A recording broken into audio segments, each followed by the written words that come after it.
नमस्कार बंधुरा इउनिक शिल्पीज किचेने सबाइके स्वागत। चले आसलाम आज के आबारो आरेकटा रेसिपि निये।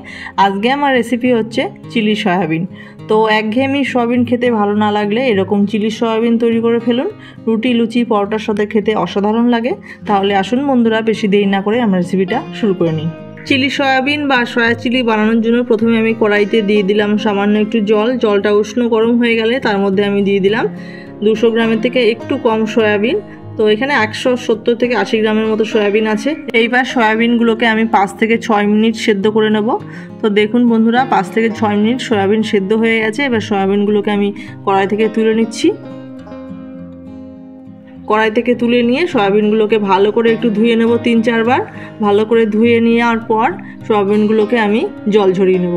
চেপে চেপে জল ঝরিয়ে নিচ্ছি। দেখুন ভালো করে চেপে চেপে সয়াবিনগুলোকে জল ঝরিয়ে নেওয়া হয়ে গেছে। এবার এর মধ্যে দিয়ে দিলাম পরিমাণ মতো লবণ, দিয়ে দিচ্ছি হাফ চামচ থেকে একটু কম গোলমরিচ গুঁড়ো, দিয়ে দিলাম 1 চামচ মতো পাতিলেবুর রস, দিয়ে দিচ্ছি 4 চামচ মতো কর্নফ্লাওয়ার। কর্নফ্লাওয়ার না থাকলে আপনারা অ্যারারুটও দিতে পারেন।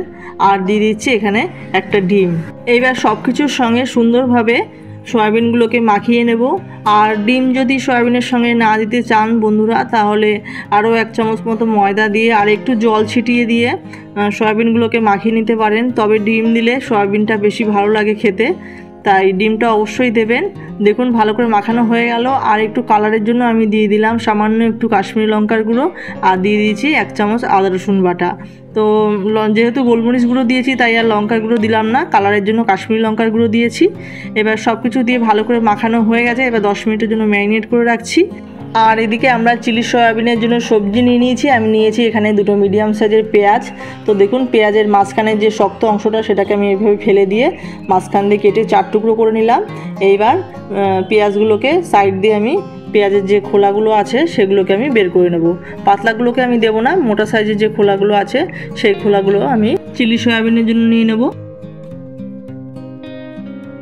সবকটি পেঁয়াজ আমার ছাড়িয়ে নেওয়া হয়ে গেছে। এবার একইভাবে আমি ক্যাপসিকামটাকেও কেটে নিচ্ছি একটু বড় বড় টুকরো করে নিয়ে। তো দেখুন বন্ধুরা একইভাবে আমি একটু বড় বড় সাইজ করে ক্যাপসিকামটাকেও কেটে নিচ্ছি। তো আমার ভিডিওটা যদি ভালো লেগে থাকে একটা করে লাইক করবেন, কমেন্ট করবেন আর সাবস্ক্রাইব করে পাশে থাকবেন। আর স্কিপ না করে পুরো ভিডিওটা দেখে নেবেন, আশা করছি আপনাদের ভালো লাগবে।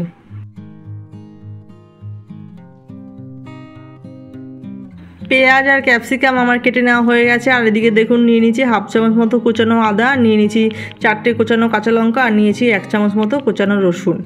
আর এদিকে আমরা একটা সসের মিশ্রণ বানিয়ে নিচ্ছি। এখানে 3 চামচ মতো টমেটো সস নিয়ে নিলাম আর নিয়ে নিচ্ছি 2 চামচ মতো চিলি সস আর নিয়ে নেব 1 চামচ মতো সয়া সস। সব রকম সস নেওয়া হয়ে গেল। আর নিয়ে নিচ্ছি গ্রেভিটাকে একটু ঘন করার জন্য 1 চামচ মতো কর্নফ্লাওয়ার। এইবার কিছুটা জল দিয়ে সসগুলোকে আর কর্নফ্লাওয়ারকে ভালো করে গুলিয়ে নিলাম। তো দেখুন পাতলা একটা মিশ্রণ তৈরি করে নেওয়া হয়ে গেছে। এবার কড়াইতে পরিমাণ মতো তেল দিয়ে দিলাম। তেলের পরিমাণটা একটু বেশিই দেবেন কারণ সয়াবিনগুলোকে একটু ছাকা তেলেই ভাজতে হবে। তেল ভালো মতো গরম হয়ে গেলে তারপরে আমরা এক এক করে সয়াবিনগুলোকে তেলের মধ্যে ছেড়ে দেবো।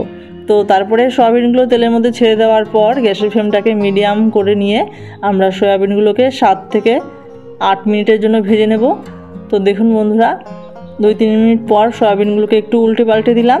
নাড়াচাড়া করে নিয়ে 7 থেকে 8 মিনিট আমরা সয়াবিনগুলোকে মিডিয়াম ফ্লেম করে নিয়ে ভেজে নেব।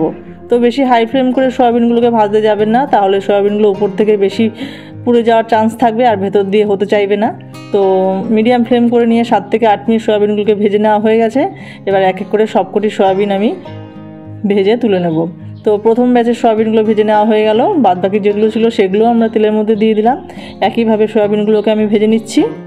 তো এই সয়াবিনগুলোকে কিন্তু আপনারা এমনিও চা বা কফির সঙ্গে খেতে পারেন, সন্ধ্যেবেলা সসের সঙ্গে বেশ ভালোই লাগে খেতে।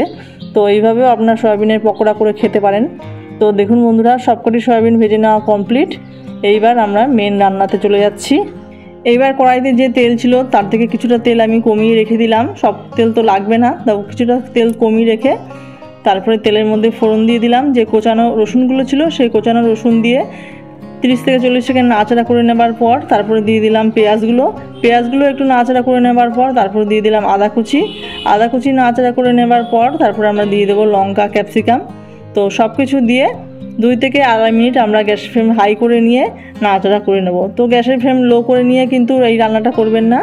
চিলি চিকেন বা সয়া চিলি বা চাউমিন এই ধরনের রান্নায় গ্যাসের ফ্লেমটাকে হাই করে নিয়েই সবজিগুলোকে ভেজে নিতে হয়, তাহলে সবজিগুলো ক্রাঞ্চিনেস থাকে আর সবজিগুলো কালারটাও চেঞ্জ হয় না। আর গ্যাসের ফ্লেমটা লো করে নিলে তাহলে কিন্তু সবজির কালারটা চেঞ্জ হয়ে যাবে আর সবজিগুলো নরম হয়ে যাবে। আর সবজিগুলো নরম হয়ে গেলে খেতেও খুব একটা ভালো লাগবে না। তো দেখুন বন্ধুরা, 2 থেকে আড়াই মিনিট সবজিগুলো ভেজে নেবার পর তারপরে যে আমরা সেই সসের মিশ্রণটা তৈরি করে রেখেছিলাম সেই সসের মিশ্রণটা সবজির সঙ্গে ভালো করে মিশিয়ে দিলাম। আর দিয়ে দিলাম সসের বাটি ধোয়া একটু জল। আমি গ্রেভি খুব একটা বেশি রাখতে চাইছি না, তাই আমি অল্প একটু জল দিয়েছি। আপনারা যদি গ্রেভি আরেকটু বেশি পছন্দ করেন তাহলে আরেকটু জলের মধ্যে অ্যাড করে দেবেন 1 চামচ কর্নফ্লাওয়ারের সঙ্গে গুলিয়ে নিয়ে। তো দেখুন বন্ধুরা, তারপরে গ্রেভিটা ফুটে যাওয়ার পর আমরা সয়াবিনটা গ্রেভির মধ্যে অ্যাড করে দিলাম। তারপরে অ্যাড করে দিয়ে ভালো করে গ্রেভির সঙ্গে সয়াবিনটাকে মিশিয়ে নিচ্ছি। তো গ্রেভির সঙ্গে সয়াবিন ভালো করে মেশানো হয়ে গেছে। এবার আমরা এর মধ্যে 1/2 চামচ মতো লঙ্কার গুঁড়ো আর সামান্য একটু গোলমরিচ গুঁড়ো দিয়ে দিলাম। লঙ্কা গোলমরিচের গুঁড়ো আপনারা কতটা ঝাল খেতে পছন্দ করবেন সেই অনুযায়ী দিয়ে নেবেন। তো লঙ্কা গোলমরিচের গুঁড়ো দিয়ে নাড়াচাড়া করে নেবার পর এর মধ্যে আমি দিয়ে দিলাম সামান্য একটু চিনি স্বাদের ব্যালেন্সের জন্য। চিলি সয়াবিন ঝাল ঝাল আর হালকা একটু মিষ্টি মিষ্টি হয়। তো দেখুন বন্ধুরা, চিনি মিশিয়ে নেবার পর চিলি সয়াবিন কিন্তু আমার পুরোপুরি রেডি হয়ে গেছে। চিলি সয়াবিন হতে কিন্তু খুব একটা সময় লাগে না। গ্রেভিতে সয়াবিনটা দেওয়ার 3-4 মিনিটের মধ্যেই চিলি সয়াবিন রেডি হয়ে যায়। তো দেখুন বন্ধুরা, চিলি সয়াবিন আমার পুরোপুরি রেডি। এবার গরম গরম রুটি লুচি পরোটার সাথে পরিবেশন করুন লোভনীয় স্বাদের চিলি সয়াবিন বা সয়া চিলি। তাহলে বন্ধুরা, আজকে আমাদের চিলি সয়াবিন বা সয়া চিলি রেসিপিটি কেমন হয়েছে আপনারা কমেন্ট করে জানাবেন। আর রেসিপিটা ভালো লেগে থাকলে like comment share and subscribe করতে কেউ ভুলবেন না। চ্যানেলে নতুন বন্ধু হয়ে থাকলে চ্যানেলটিকে সাপোর্ট করে পাশে থাকবেন। আর যারা পুরনো বন্ধু আছেন তাদেরকে অসংখ্য ধন্যবাদ। নতুনদেরও অসংখ্য ধন্যবাদ জানিয়ে আজকের ভিডিওটা আমি এখানেই শেষ করছি। আপনারা সবাই ভালো থাকবেন, সুস্থ থাকবেন। ধন্যবাদ।